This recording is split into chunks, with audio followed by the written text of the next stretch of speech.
I love this scene. Love, love, love this scene. Where else is there a Christmas tree that they need scaffolding to put up? Rockefeller Center, the Christmas season. It's going to be 67 degrees today, so it doesn't really feel like it, but it's gorgeous. For my whole life, I've come here at Christmas time. A family trip, a shopping trip. We had a tradition when I was in college and law school. It's kind of sad to think about now, but we used to, as a family, we would go and have dinner at Windows on the World in the Twin Towers, 5 o'clock seating. I think it was table 32 that I would request, which had a northern exposure and was spectacular if the weather cooperated. And then we would eat dinner, and the hard part was getting uptown to go to the theater, and we'd see a show, and then walk over to Central Park and celebrate the New Year. A great family tradition, really great family tradition. Everybody thinks it's pre-taped. Tell them it's live. We're live. No, we're live. We're live. We're live. We're live. We're gonna do it live. Gonna do it live. Yeah. Come on, we'll take a walking tour. I'm going to work. I'm walking to work at SiriusXM, and I want to tell you some stories. And I had an incredible night last night, wait for it, with Kevin Costner, who's going to be my guest at SiriusXM when I get there. Rockefeller Center.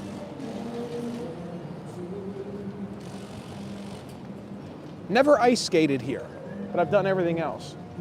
And you know, what's amazing about Rockefeller Center is that underneath there's this labyrinth of tunnels and retail. I could go down below in Rockefeller Center now, and I could emerge like 3 blocks away in the SiriusXM headquarters. Yeah, if the weather were bad, you know, that's what I would do. Stevie Nicks, love that. Hope it doesn't give us any rights issues. And then, if I had time, I'd go, let's take a look. St. Patrick's Cathedral, come on, how could we not? We won't go inside and film, but it's so gorgeous. I can remember, I have a lot of memories of St. Patrick's Cathedral, not the least of which is that this is where the funeral was for my friend John Timoney, who was the Philadelphia Police Commissioner. He was the number 2 in the New York department. He was the commissioner in Miami as well. And that was like a cop's cop funeral here at St. Patrick's Cathedral.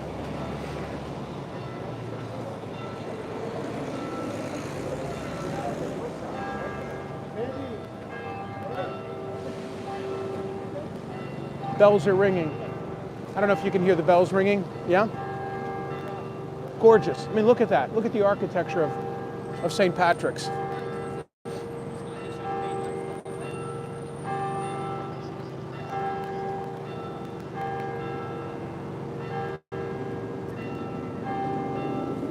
Whatever your faith or no faith, it's worth it.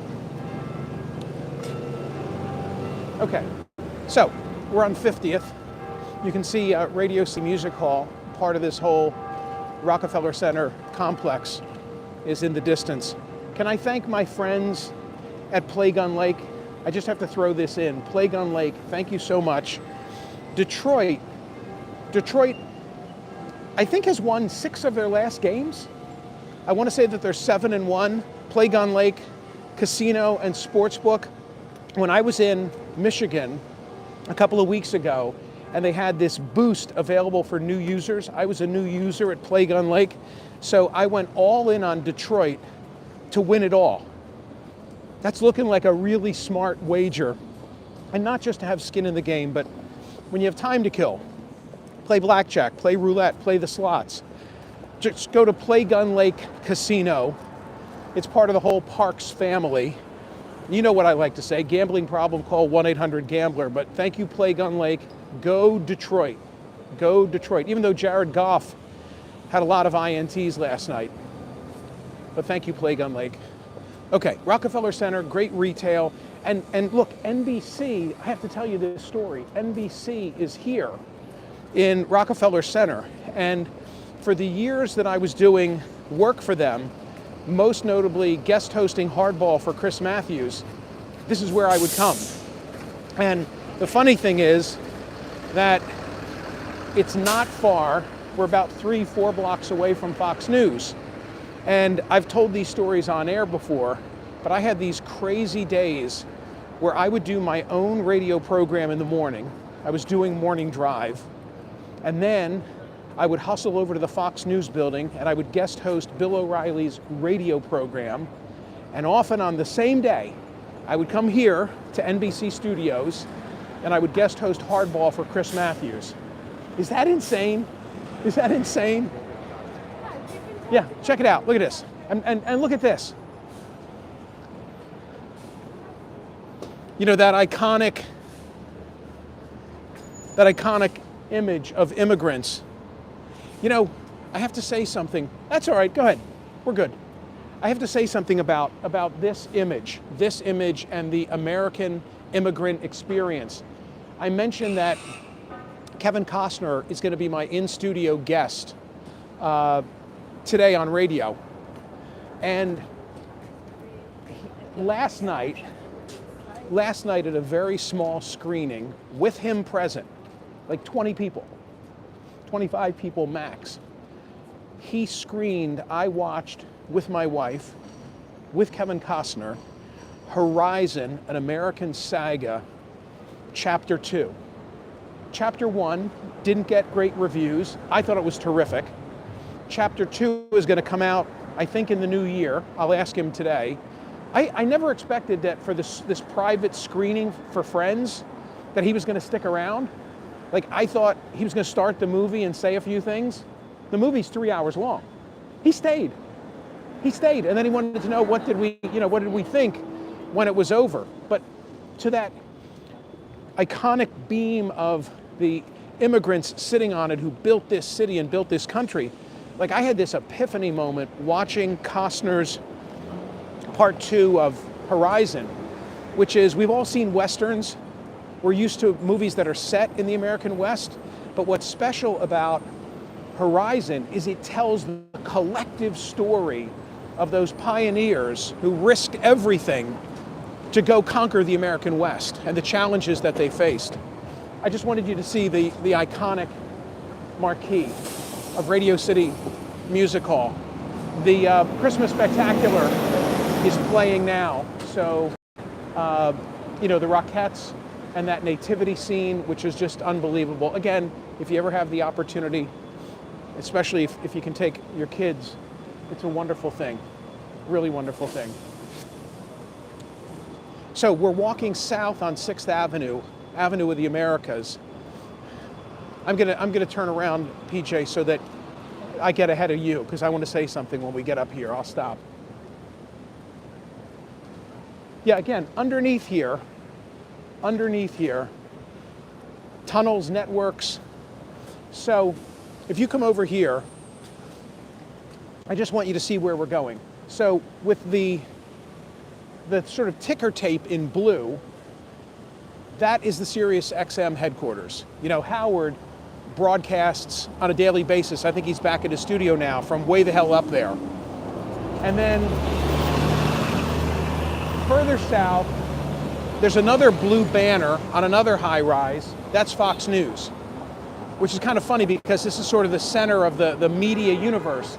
And so on those days where I was doing O'Reilly's radio program, his radio program was in the Fox News building. So I would start my day at CBS, which was on the Upper West Side, doing Morning Drive, and then I would hustle over to do O'Reilly's radio show, which was from 12 to 2, and then I would come over here to Rockefeller Center and do Hardball for Matthews. It was just an amazing time. On that same floor were the Hardball people, Rachel Maddow's people, and Keith Olbermann's people, all on the same floor. And I would walk in and, having just done, 6 hours, 5 hours of radio. So anyway, back to today's radio program. Kevin Costner, I met him because I interviewed him in connection with Horizon, the movie. Hang on, I play by the rules. I don't want to get hit. Do Do you know that Winston Churchill got hit by a car in New York City? I think it was in the 1950s. And I think it was always for the same reason that I almost get hit by a car in the UK, which is I can never get the left-right thing going. Anyway, so Kevin Costner, this is the backstory. Horizon, which is his passion project, intended to be 4 chapters, each 3 hours long, of this story of conquering the American West, the American frontier. Old school, how the West was won, big picture movie. He invited me to the screening last night, and you know, truly a personal communication back and forth.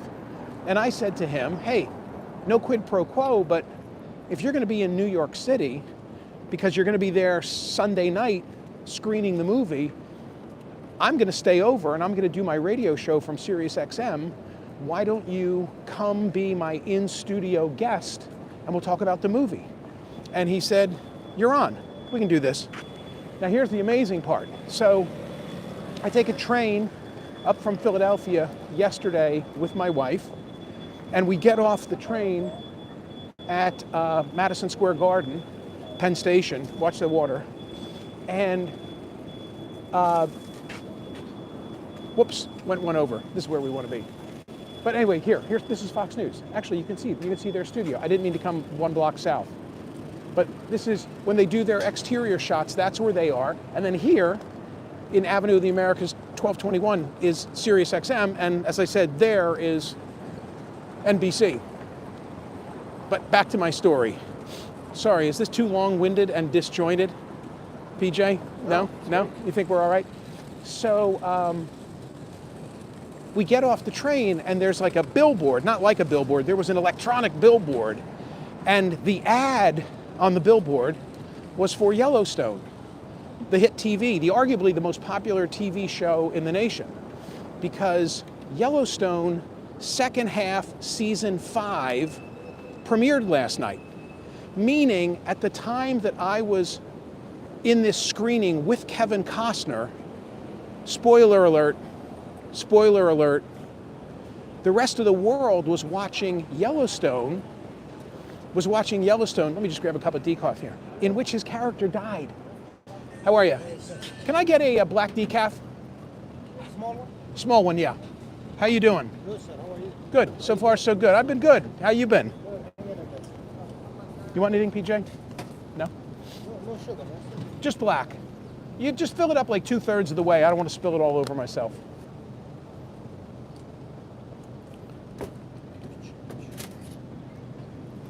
It's very hot. 1 second. I give you enough. Thanks, pal. Appreciate it, sir. Thank you. So, yeah, do you understand what I'm saying? Everybody was watching the show, which was at 8 o'clock last night, I guess, on Paramount. And at that moment, he's in this small screening room, right, with a group of us, and we're watching Horizon. Now, why wasn't he on the show? He wasn't on the show because apparently they couldn't make the scheduling work for him to be able to continue, because they kept pushing it back, and his priority became Horizon, which is this like 25 or 30 year-long project that he's been eager to produce and bring to the big screen. I hope he can make parts 3 and 4. I hope I'm not telling tales out of school. Damn, is this hot? I hope he can make parts 3 and 4, because at the end of the second chapter, sort of like a preview of coming attractions, they show what looks like a lot of footage that's already been recorded for chapter 3. He calls them chapters. So one of the criticisms of Horizon Chapter 1 is that people thought there were too many different storylines. And I am not one of the message people, right? My wife is a message person. Like I'm there for the gratuitous sex and violence and, you know, suspension of belief. And then when we walk out, my wife will say to me, well, you know, here's what that movie was about. And I'm like, really? I had no idea. So I think I get it though with regard to Horizon in that it's not any one individual story, right? It's not like Swing Vote, which is my favorite Costner movie, where the whole American presidential election comes down to one guy's vote, and it's Kevin Costner, and there's a beginning and a middle and an end. No, this is more complex. This is the collective telling of all of our story relative to the conquering of the West. And what it made me realize I'm like Trump. I'm doing a weave. PJ, I'm doing a weave, but it's all going to come back now. Okay, it's all going to come back now. So remember when I pointed to the guys on the beam at Rockefeller Center, that tourist attraction, that iconic image? Normally the story stops there. And I'm a big immigration guy, genealogy guy, ancestry guy. Normally, in other words, the story is the story of how the immigrant experience came to Ellis Island, then dispersed through American cities, and then like the story goes away. Costner is here to say, hold on, there was then a 300-year process, of going west, of landing on a continent where there's not a single building, and everything was able to be explored and conquered. That's what the movie's about. Shit, if he hears me say this, he'll take my words again and use them on the blurb for the movie poster. So, yeah, that's a lot, isn't it? A couple of other things, if I may. Ellie Honig, all this just came together organically.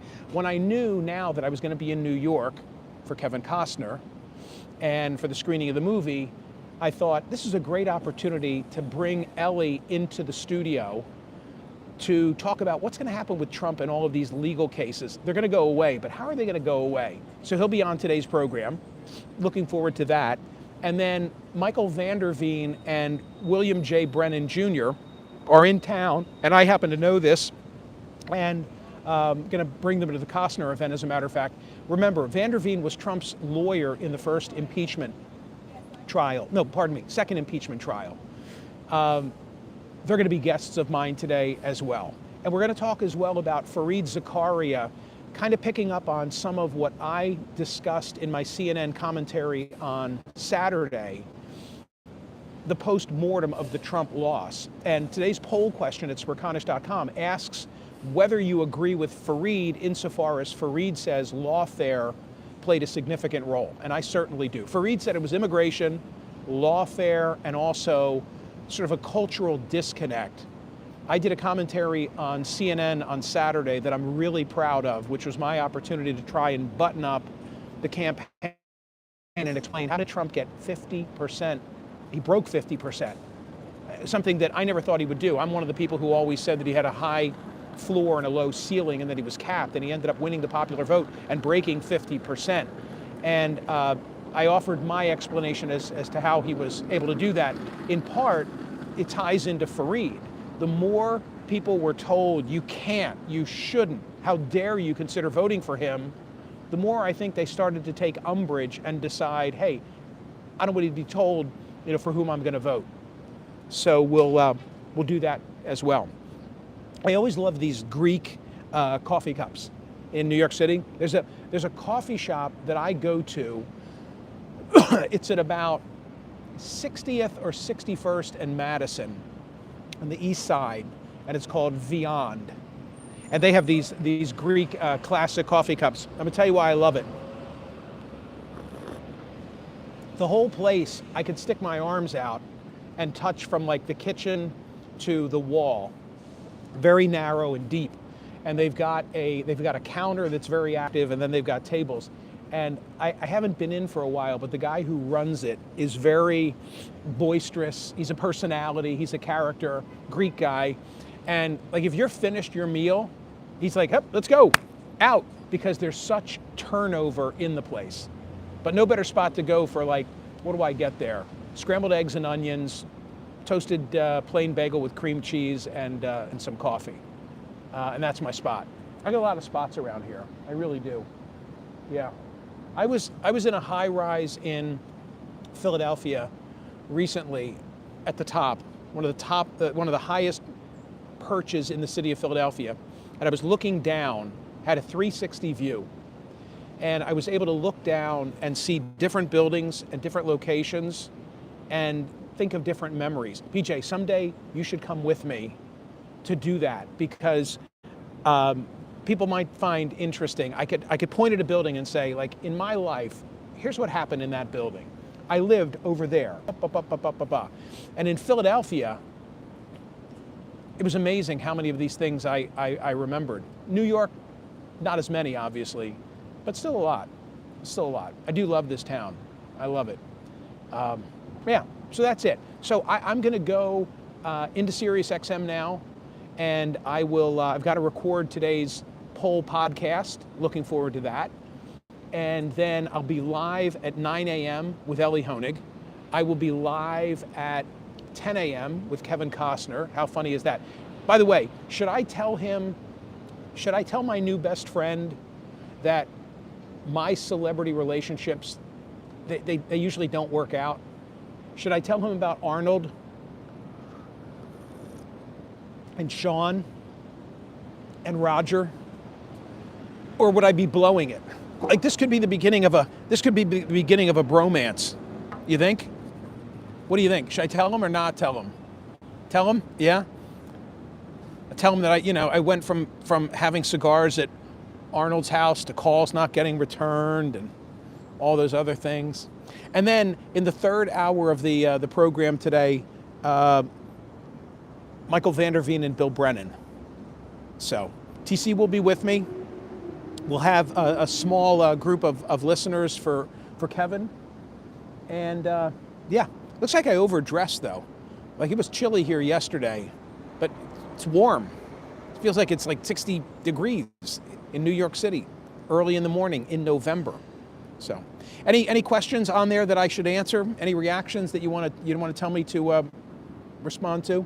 Everybody's really liking the walk and talk. People like the pigeons in the background. Yeah, are there pigeons? People are also going to say they're going to watch it twice. They're like, I like this so much, I'm going to watch it twice. Cool. I like it. Yeah. Need some likes too. We have a very low like amount, but if we tell them likes, to like it, guys, a little something for the effort. Like it, like it, like it. That's what PJ tells me I need to say to you. Boost it, like it. Then we'll do more of them. Then we'll do more of them. Any questions? I'm willing just to sit and sip my coffee for a minute, and then I have to go inside and get my act together. I'll read them off as they go ahead. through. Go ahead. Say hi to TC for me. Let's see. Waiting for some more. Good New York City street coffee. I remember that guy who sold me that coffee. He remembers me, I remember him. You know what? I have a lot of relationships like that in this town, strange as it sounds, where he doesn't know why he knows me, but he knows me. I know his face. We exchange pleasantry. What were we just doing? I was mingling with him. Yeah, no kidding. We were mingling. Is the best part of the coffee the paper taste? I don't know. I like it. I think it's maybe the cup and being here causes me to just, it feels New York City. Is it better than Wawa? Folks are asking. Hang on.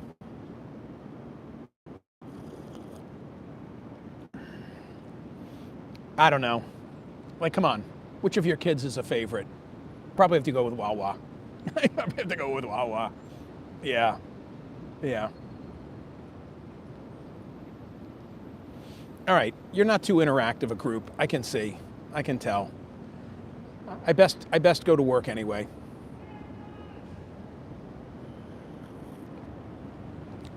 So, one last thing.